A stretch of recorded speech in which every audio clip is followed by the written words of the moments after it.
The history of the flying tigers is so fascinating and deserves to be shared and remembered by future generations. So to start off, can you both please say a few words introducing yourself? I'm Fei Li, and I'm the oldest son of our family. My dad is one of the original Flying Tiger volunteers from the United States to China in the 30s and 40s. My name's Keith Lee, number 3 child of Pak On Lee and Sun Ying Lee. I've been privileged to have my dad collect the history that became a part of our family and became a part of Portland's Chinatown history. China by the late 30s was invaded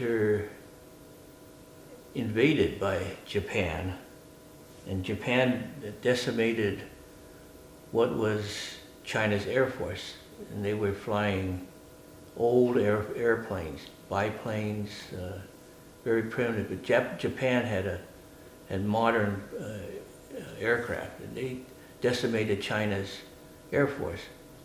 So the United States, along with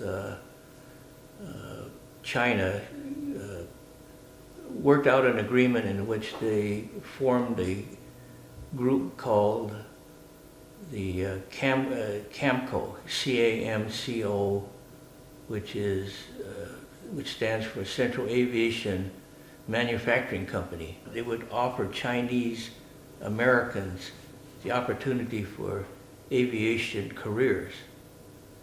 And the CAMCO actually was also involved in the hiring of all the personnel to become the American Volunteer Group.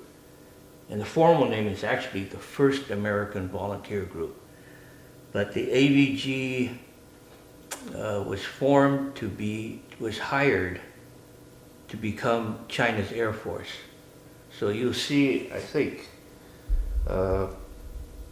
in my shirt there's the connection between American Volunteer Group, Flying Tigers, and then China Air Force. It's all one. The Flying Tigers became Flying Tigers as the Flying Tigers fought the war. The Chinese, mainland Chinese, were impressed and grateful for the success they were having with the Japanese, against the Japanese. And but the AVG actually was not called Flying Tigers. They were called Sharks. The teeth that's on the airplane, as you see on it was copied from teeth painted on airplanes in Europe before it came to China. And China, or one of the pilots saw the teeth, and he asked General Chenault, can I paint the teeth on my plane? And General Chenault says, paint them all. Paint all of the planes with the teeth. And so these are shark's teeth. The P-40 fighter plane was drawn out to be a shark. But the Chinese on the mainland, in which a lot of Chinese were, they weren't by the ocean. They didn't know what a shark was. So they just called them tigers, Flying Tigers. Okay. I don't know exactly who made the contacts, but somehow somebody contacted Walt Disney. Wow. And Walt Disney came up with the logo of the flying tiger, and with the V, and it was partly designed by Walt Disney artist named Roy Williams. And at this point I forgot to get the name of the other artist that worked there. But there were two people working on that and came up with it. So 1944, 1947, we came to America. In 1954, 7 years after we came to Portland, our family wound up with a TV, and we were watching TV from the American TV, and we just going, it's the greatest thing, from 7 years from China to watching TV. Mm-hmm. And one of the things that came up was in 1954, Walt Disney opened up Disneyland. Shortly thereafter,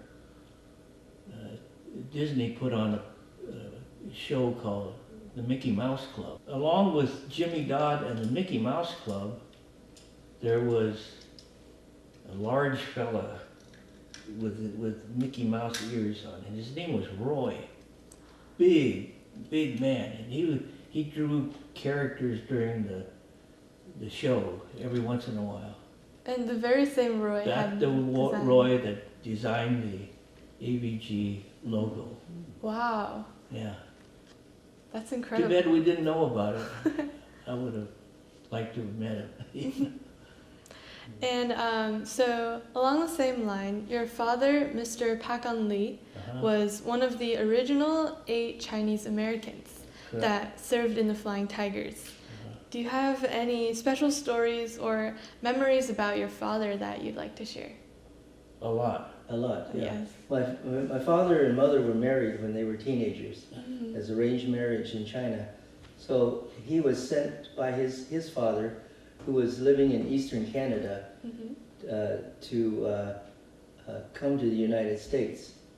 Okay, so my father in the 30s, as a teenager, I think he was 18, right? He came. Yes. Yeah, he came to Portland, Oregon, with no close relatives except distant uncles. And anyway, so there was very little opportunity for work, and so he worked on a farm, and he also ran Keno. It's like Chinese lottery to survive. He came across this ad in the New York newspaper, and he wound up talking to Grandpa, his brother-in-laws, and my future father-in-law. There's an opportunity to learn airplanes, you know. And while he was in high school, he wound up looking for, interested, took classes in aviation for whatever reason. So he talked to his friends, and neither one of them and nobody else in Portland chose to pursue the advertisement. Advertisement went to all the United States major Chinatowns. And talking it over, he eventually decided nobody else is going, he's going to apply. But he wound up applying, and he was accepted. And so he wound up getting instructions and so forth to go to Indianapolis, Indiana for training. As a result of the advertisement, there was about 20-some Chinese that responded from all over the United States. 13 of them were chosen to train. And out of the 13, 9 of them qualified. And my dad was one of the 9 that qualified. And so that was early 1941, before the U.S. was in the war.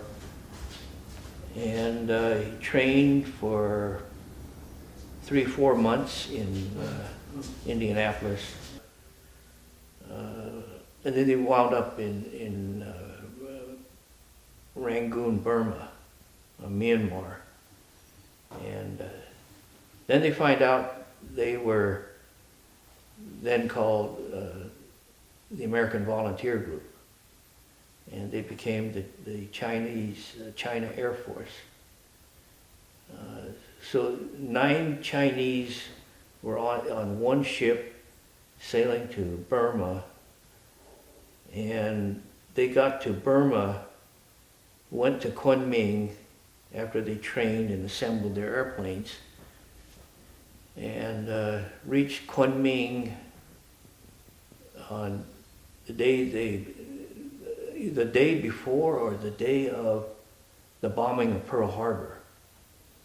So they got to Kunming, and in a day or two, the U.S. declared war on Japan because of Pearl Harbor. And so it's an amazing coincidence of time. They got there just as... But when they got to Kunming, they hired 2 more Chinese who were from America.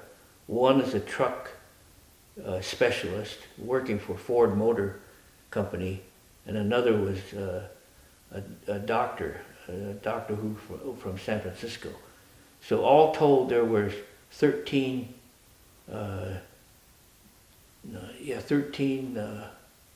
Chinese who had original involvement with the AVG Flying Tigers. The thing about the Flying Tigers, Flying Tigers only existed for 7 months. They accumulated an amazing record against the Japanese. They killed 450 planes, and they lost 20 pilots. And so that was out of 100 pilots. So they had a pretty good record. But it only lasted for 7 months. And then the government, because they weren't having any success in Europe, anywhere else against the Japanese, they decided to disband the Flying Tigers. So that most everybody left China, except for General Chenault and about 30 original AVG people. And the Chinese stayed behind. And they served an extra 2 weeks. And then the U.S. formed a group called the China Air Task Force, CATF. When I found out about how few Chinese there were, how they've been forgotten in history. 80 years, and everybody's forgotten about the original 8 or 13 that were there. And it turns out, over the years of 2014, when I went to the first Flying Tiger reunion, I brought this banner, and even the Flying Tigers didn't know that they were Chinese. They saw the faces of the Chinese, but they had no limited record of their service. So my dad he collected the only extensive record of the Chinese who served in the Flying Tigers.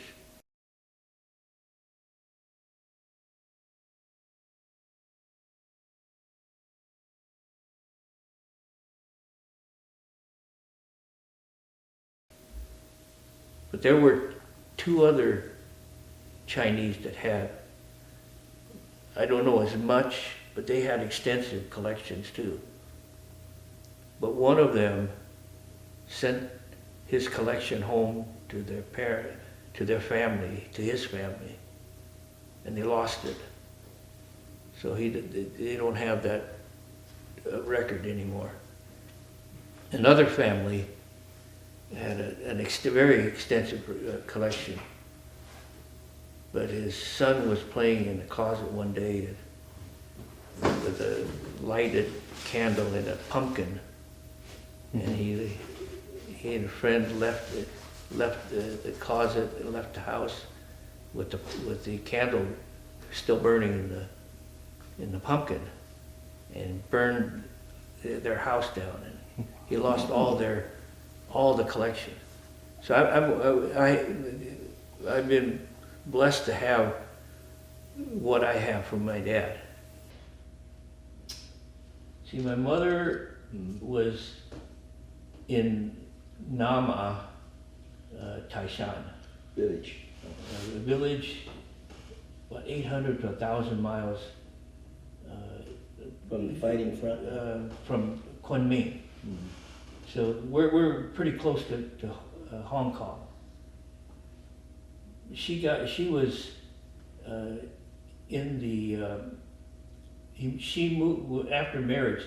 She moved to my father's village. She was in Sabin. She moved up to 3 miles away to Nama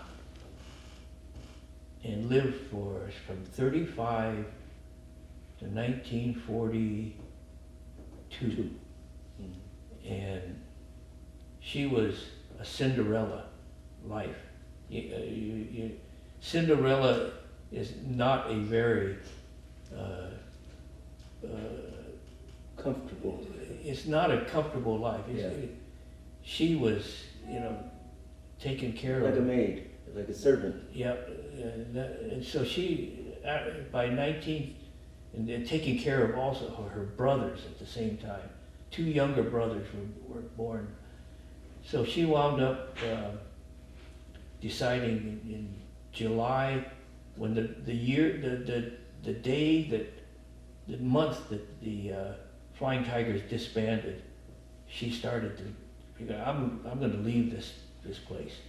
She knew where my dad was, so she had to go 1,000 miles to look for her husband without any maps. She had her wedding dowry packed up, ready to go, and she left the village, and everybody took everything from her. Because women are not to leave the village. They're not to take things from the village. So she went with just the clothes on her back. And she had to go through all of inland China by herself. And it took her 6 months to find him. But she joined him. And on July 1st, 1943, she met Dad again. And 9 months later, Faye was born.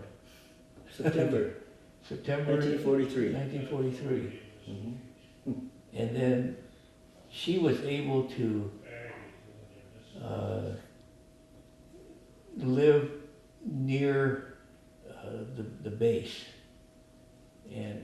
But she also lived and found housing in hostels and equivalent to hotels near where they were serving. And my dad was ordered to go to all the different villages in Hunan province, Lingling, Hangyan, Guilin, a bunch more. And it turns out our mom accompanied him to Hangyan. And that's where Faye was born. And you remember anything you did when you were 1 year old? Not quite. No. I was able to have my mom recount her time when my father was dying. He died in 1995. But he was in what do you call it? Hospice. He was in a care home. He wound up with Alzheimer's, so he couldn't speak for the last 5 years of his life. And I lost all the information. I lost the first-hand accounts of everything that happened on this chart that you see here. And but our mom was able to provide the record from 1943 and even a little earlier, from 1943 on. So I recorded her and have many hours of videotape with her. We wound up living in old Chinatown in Portland. We lived downtown for probably not much more than 2 months. And then the Sioux family wound up helping us buy a house 3 blocks away from them. And so we lived in that house in that area for 20 years, from 47 to 67. And it was mice infested. It was substandard house, but it was our home. And we didn't know any better. But after I went back to our village house, it was better than our village house. And but we knew nothing. We spoke Chinese. Started school. Started school about in the early 50s. For me, it was 49. 49, okay. And we started growing. We just enjoyed life. We didn't have very much, very little. Food as well. Yeah. Dad wound up as an auto mechanic. When high school, he went into aviation, an aviation class, but he wound up going into automotive, fixing cars until 1980 when he retired. But he was never, if you see this picture, you see how dirty his clothes are and his hands. He never had clean hands until 1980. He was one of he was the only Chinese auto mechanic from 47 to 1980. And they knew it. And he had a tremendous reputation. He wound up with TVs and radios, not high quality, but enough to get us to watch the Mickey Mouse Club, you know. Most people would say, golly, it was substandard, right? I would call it substandard. Everything about Portland was substandard. Yeah, because we were restricted to a certain ghetto area in Portland when we grew up. Chinese couldn't buy houses beyond a certain city, division in Hawthorne and past 20th, you see. And the few that tried to live outside of that ghetto area, they had to have neighborhood meetings. Right? So we went to a grade school that was, I would consider it very, they had, all the teachers I remembered were elderly, and they taught from primers. Primers was, years ago they called it Dick and Jane books on, and the system of education, the one I went through anyway, I didn't learn much because the teachers never ever gave me any attention. In other words, never spoke to me, except for one teacher. But our family's interests, I think, my father was quite artistic, and so our evening activity was drawing. You see, and we use scrap paper, anything that we, excuse me, could find to draw. And so that became part of our growing up blessing, because Keith and his brother are architects, right? And I personally went into a field where I used my hands, because I had dexterity in drawing, in artwork, and which to this day I still do and enjoy art. But we had our own little well-established Chinese community restaurants, all the tongs, the family associations, gambling, lottery parlors and all that. We had our own, and we had 2 churches and all that we needed. And so I didn't know any better, because I had nothing to compare with. We could never afford a new car. Dad always drove a car home from the shop that he was working at, and he bought used cars. We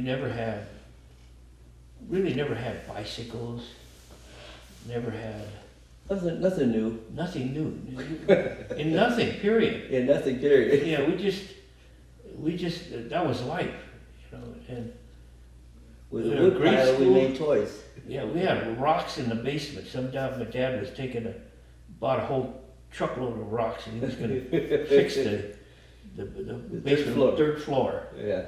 But we played on that, you know. And, but we knew nothing better. But nonetheless, it was still a wonderful place to live, because Portland was tiny. And then now, with even the Chinese are coming in from everywhere, there's still a small group of us from the 1940s, the baby boomers, who are still here. And what you're doing now is preserving and recording our history from 1940s to 1960s. And this is probably the best opportunity we have of trying to pass on what we've lived through. Yeah. But we're grateful that you're doing this. You're also on a mission to do the same thing, preserve history. I've seen that you've written a book, actually, on your father's life called A Chinese in the AVG. And you also have many precious artifacts saved here. Every Flying Tiger member received 2 pins, and I met one of the original translators and codemen for General Chenault. But I got down to him, and I got down to Oakland and talked to him, and he says, "Yeah, I was a codeman for General Chenault, and there were only like 8 codemen, interpreters, and they were all college students." You know.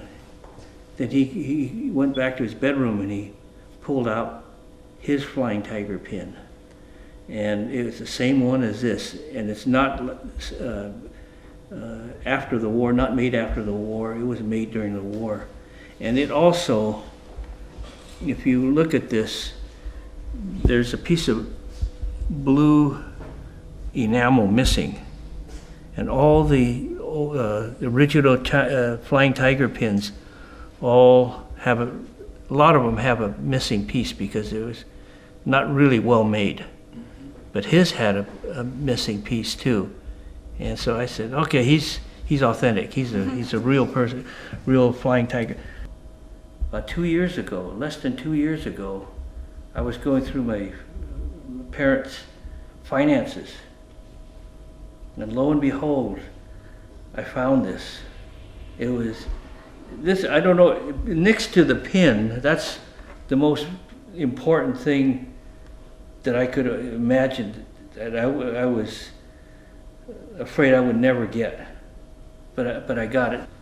These are the discharge certificates of people who served in the AVG, Flying Tigers.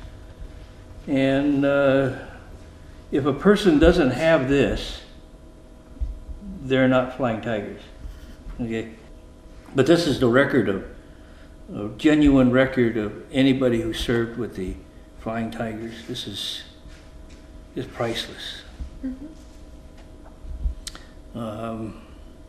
So you see that there's a number right here, and this is in the military archives in the United States. So there's a copy of this in the archives of World War II. My dad had a little flair of artistry in him, and he painted the face on the camera.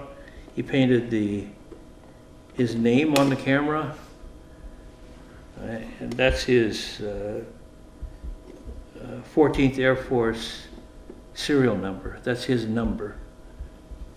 He painted the China, Burma, India patch, which all people from China, non-Chinese Americans, Chinese Americans who served over there, all served under the China Burma Theater patch. And this happens to be directly related to the AVG, the Flying Tigers, which is the group that started the American involvement in World War II in China. On the other side is the 14th Air Force, United States Army Air Force or Air Corps insignia. And we never talked to Dad about it. He talked to us, but we never listened. We were too busy growing up, going to school, and so we never asked him, and until he started to develop Alzheimer's in 1984. And even then, we still didn't think about asking him. We had all this material. It was only probably until 1990s that I started to just look at this stuff, look at the papers, the pictures, the clothes, the documents and all. But I still never asked him a question. And none of my siblings asked him the question. And then shortly thereafter, in 1994, he died, and his Alzheimer's progressed worse, and it was too late to ask him any more questions. So I lost all of his firsthand recollections of all that he and Mom went through. This is probably 1938, 39. It's my dad down at the the seawall. They call it the seawall down in Portland. This is the family that helped us buy our house, first house in southeast Portland. These were all the original Chinese that were hired. 4 of these men didn't qualify. 4 of these Chinese did not qualify, but the other 9 did. And this is my dad. I don't know why he did it, but he went and had everybody sign the back of the photograph.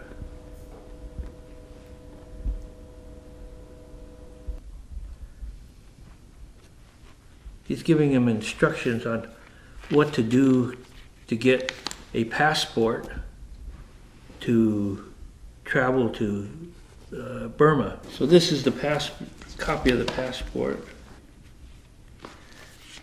But these are letters during the summer of '41 to coordinating with the training, the training at Allison Engine Works.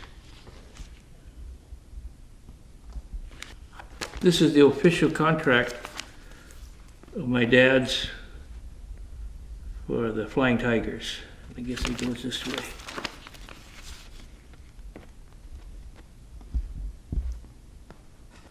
This is, I guess this is a visa for traveling to Burma. So he kept that too.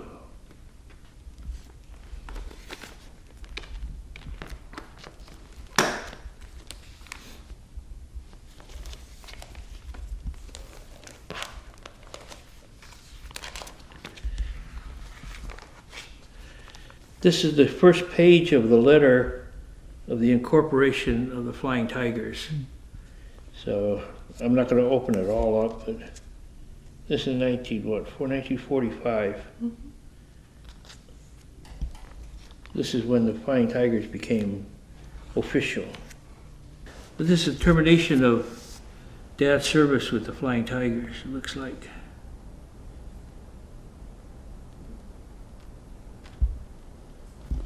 My older brother, Faye.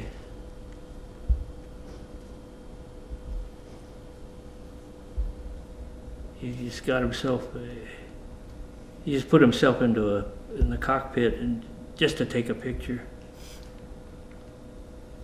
But he never flew. Wow. If I could have asked him a question, you know, that's, I hope you just take my advice. If you have an opportunity to ask somebody a question, ask a question. Don't ever worry about, you know, whether it's appropriate or not. Sometimes it's just worth it to ask a question. Looking back on it now, if you had the chance to ask him something, I'd have known everything. what would you ask if you had another chance? Oh,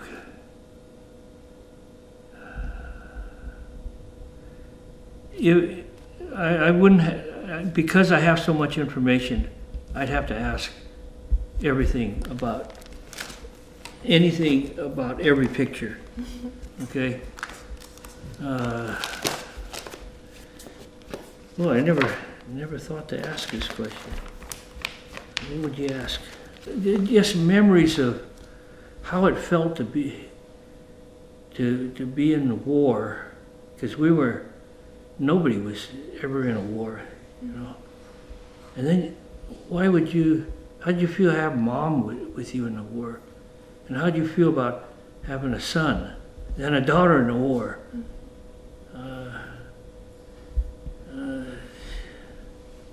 How do you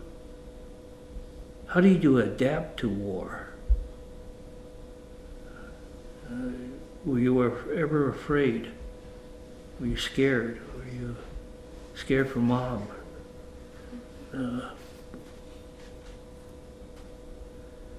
He came back, you know,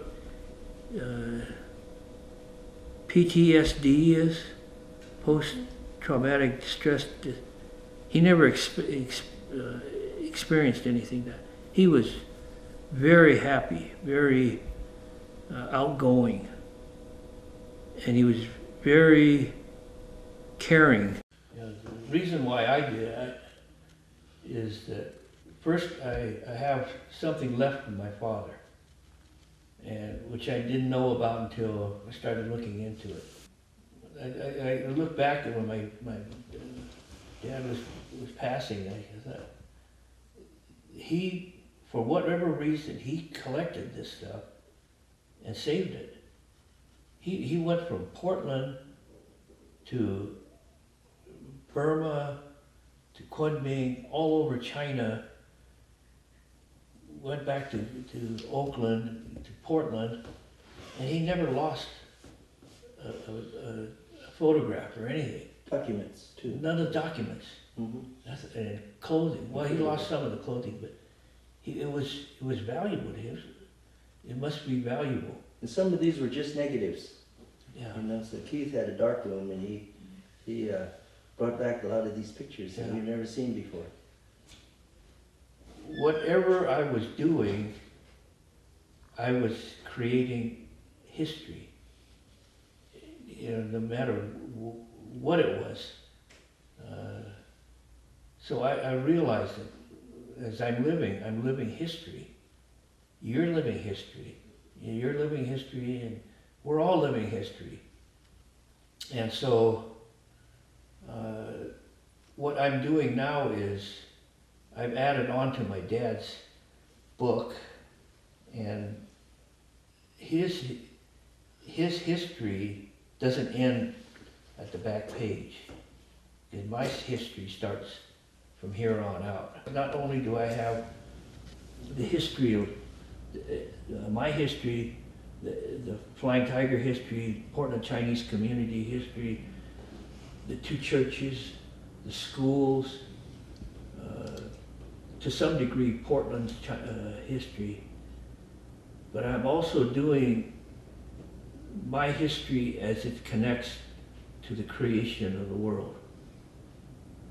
And so I have dozens of pages this large with just Bible study that I have done. And we talked about, you know, at the end of your questions, the issue that I learned out of writing this book, my dad's book, and working on my book is we all should be writing, to some degree, our history and recording it. But it won't, you know, we can't count on having time to do it. I have come to the position that the reason why we're here, we need to find out about God. Basically because you don't know when you're going to die. Because everyone will have to give an account of himself before God. Is there a God, or is there no God? And so I'm kind of counting on there is a God, and I'm going to diligently seek it. And I put it, and fortunately I was able to have the computers and programs to document everything that I've been dealing with, and I can stand before the Lord, before Jesus, and say, this is what I've done with what you gave me. If there is no Jesus, I've enjoyed everything that I've done. I feel my purpose in life is to help others, that I'm able to, you know, and helping means taking them fishing, whatever they need. A wood cut, tree trim, help them with a garden. Love it all. I need to talk to you. You asked the question, well, what do you do with all these artifacts? I'm in the process of talking with the Seattle Museum of Flight.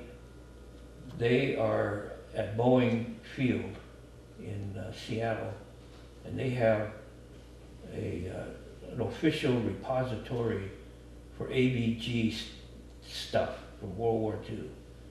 So I've got everything collected, and they want to come down, and we'll hand it over when they get the archive part of their museum fixed.